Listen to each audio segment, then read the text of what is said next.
Hello, country changers. Welcome to another episode. I'm joined by Troy O'Brien from Charles L. King and Co. First National in Echuca, which is part just over the river from Murray River that we are featuring this month. So I'm looking forward to finding out a little bit more about the region and the real estate market. So welcome.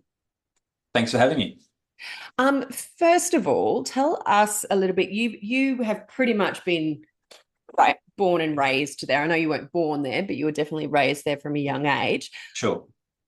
What differences or changes have you seen over your time, particularly sort of potentially as an adolescent and then coming into that professional space working in real estate?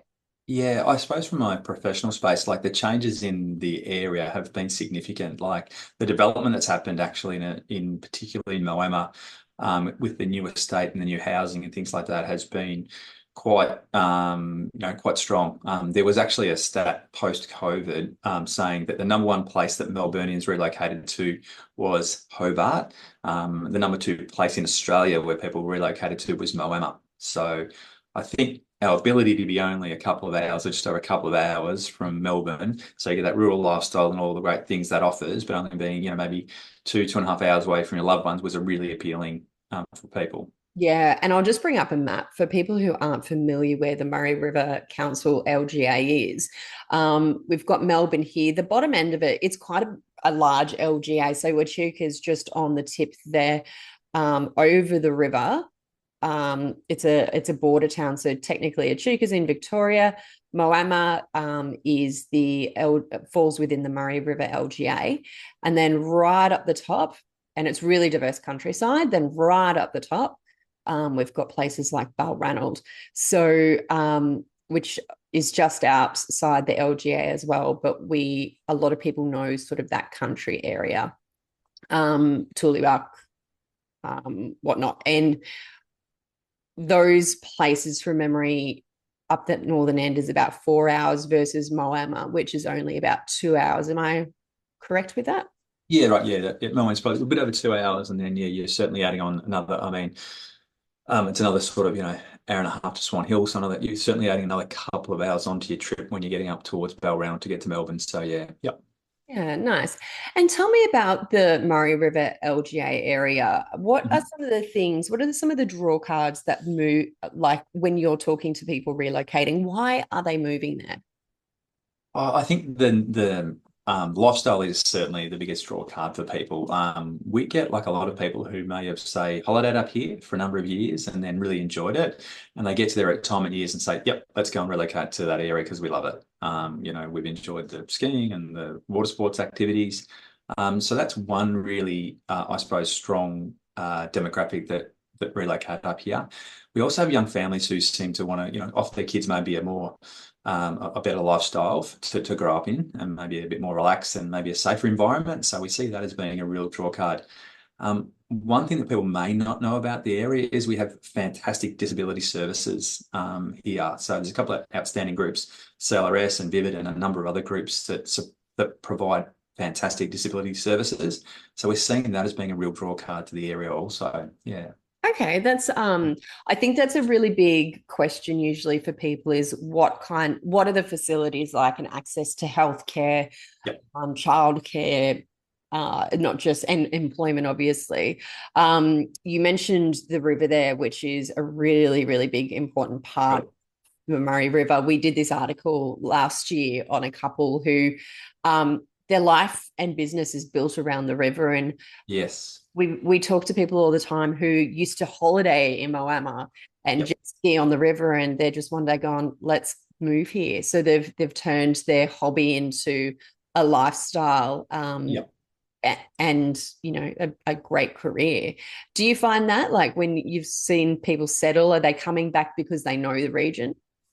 Yeah, yeah, and I think there's a real emphasis. I think on because of our climate here, when people relocate, they're really, I suppose, it's a really healthy environment. The climate's good, so people are out there walking. Like there's swimming groups in the morning, there's paddle boarders on the river. Yeah, so I think people really do take the full advantage of the natural, I suppose, offerings that we have, being the bushland and the river. And again, I think that does provide a really healthy community.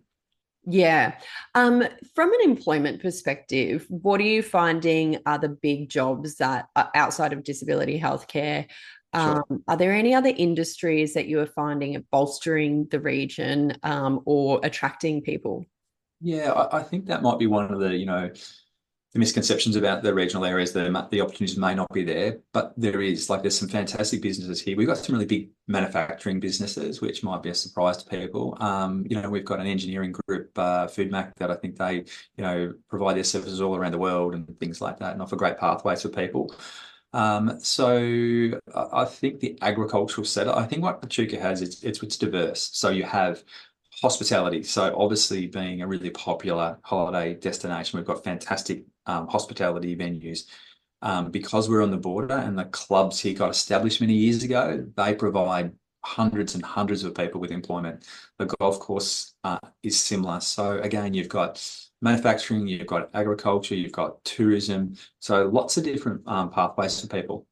Yeah, and I think that diversity, because I think when people think regional, they think farming.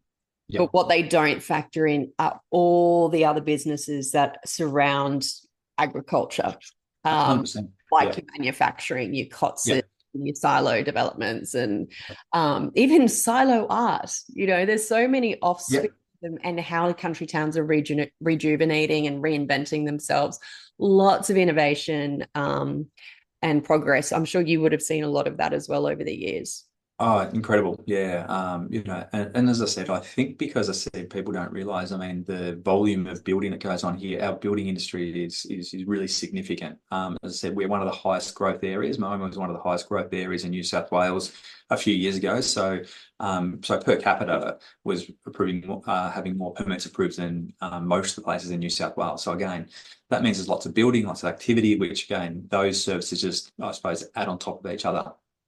Now, speaking of growth, one of the main topics at the moment is housing, cost of, and Mm. also access to housing. Being a Yep. real estate agent, it'd be great to get your insight around the region and what people can expect there. Because if they are looking to relocate, they generally need a job and they generally Yes. need somewhere to live. Yeah. Yep. So, what are you finding on that front? Um, Yeah.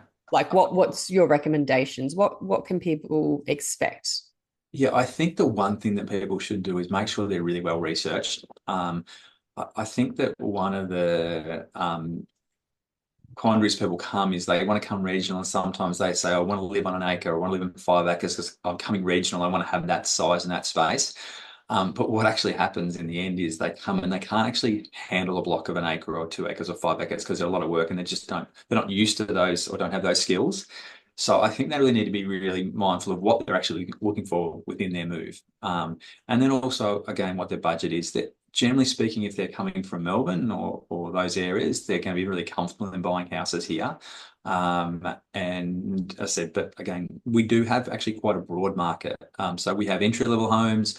It might be say 400, 450, things like that for an entry-level home, and a unit might be 300, 320. But then, we've got places on the river which will make, in excess of 4 million. So we've got everything in between. Yeah, Again, it's diverse because, properties that when we're looking through here, really, really diverse. yeah, So um, it's great to see because, like you said, people can get in at it. Like you're not going to enter the Melbourne market for 475. no, It's yep, you not. will not. Like Yes, yep. I don't think you'd even get a studio on the outskirts of Melbourne for that. So Yeah, look how yep. from a rental perspective, what can people expect? Yeah, the rental market is strong. I generally say to people that they can use what's called dollar for dollar ratios. So if you're looking at a house and the house is worth, say, $600,000, it will be generally getting around $600 a week rent. That's about what people should expect to pay as a tenant, and that's the return you should expect as a landlord. So yeah.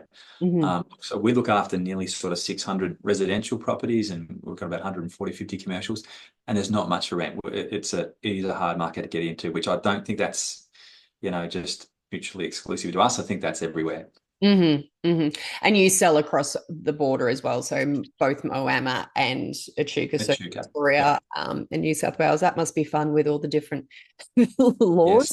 Yes. Two lots of licenses, two lots of legislation, two lots of yes. Yeah, there's a two Yes. lots of everything. So yeah. Yep. Yeah. Well, and capital gains rules and all the rest Yep. of it. Fun Mhm. time. Yep. Yep. And look, we're seeing some great little commercial properties as well here. So, people can come set up a business.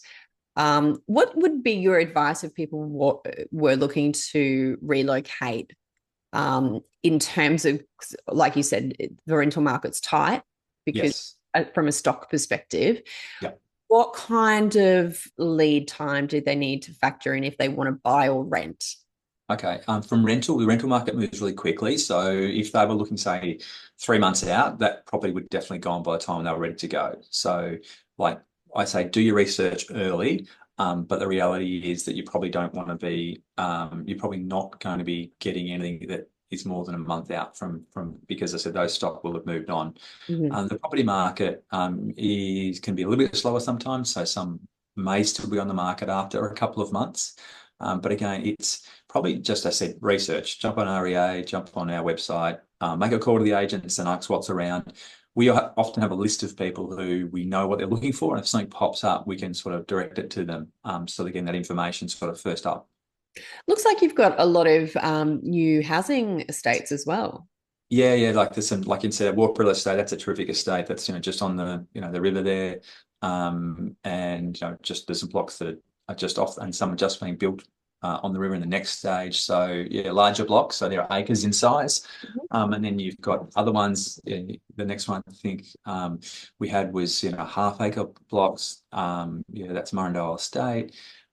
Again, Sugar Acres is larger blocks, and then you have blocks that are residential size. We have blocks that are sort of 550 through to 700 square meters in Maidens Green. So Botanica's 1,000 square meters. Really, again, so we've got a really broad, diverse lot size and price point. So Mm. entry level is probably in the order of maybe 230 to 2230 for one of our smaller blocks, and then they will go all the way up to say in the 400s for the more premium allotments and the larger ones. Wow. And what's it like from a building perspective? I know some regions are really struggling to get tradies. Can people expect a wait time of a year to get a house built? Yeah, generally here it's not too bad. Like, we've got some great project builders here in town, but we've also got some really good local builders. So depending on how, I suppose, creative you want to be in your build, that'll probably depend on how long, your time was. But certainly you probably do need to factor in by the time you get your permits and get your construction, your final sign off, you probably do need to allow a year. Yeah. Yeah. Okay. So, what I'm hearing from a real estate perspective is prices can range from your sort of mid 400s up to Yep. 4 million. You can buy Yep. small duplexes or you can buy big blocks of land, commercial Yep. as well. Yeah. If you are interested, then move fast and plan and research, which you should always do anyway. And if people want to find out more about, uh, Moama, sorry, Murray River Council area, Yep. the industries and whatnot, people can jump onto countrychange.com.au, head to our places, click on Murray River, and here you'll find some great information, videos, articles. The river is it obviously the big draw card with the beautiful paddle steamers. Did I read? Was it you that's getting Moama getting the 5-star paddle boat, or was that? Yeah, yeah, it is. Yeah. Yeah, Yep. that sounds So amazing. Yeah, so there's already that group that's already got maybe about four paddle steamers in, a couple of famous ones like the Emilu already in working. They've got another one they're just doing, which is going to go for like I think you can have anywhere from 2 day cruises to week-long cruises, and it's a really incredibly sort of high end, which is again just another. And I think it just speaks of what the area here does offer. We have people who camp on the river for free, and maybe in a tent or a caravan or a camper trailer, and then other people who can go and have a really high-end experience. And that's the broad, I suppose, dynamic we have here.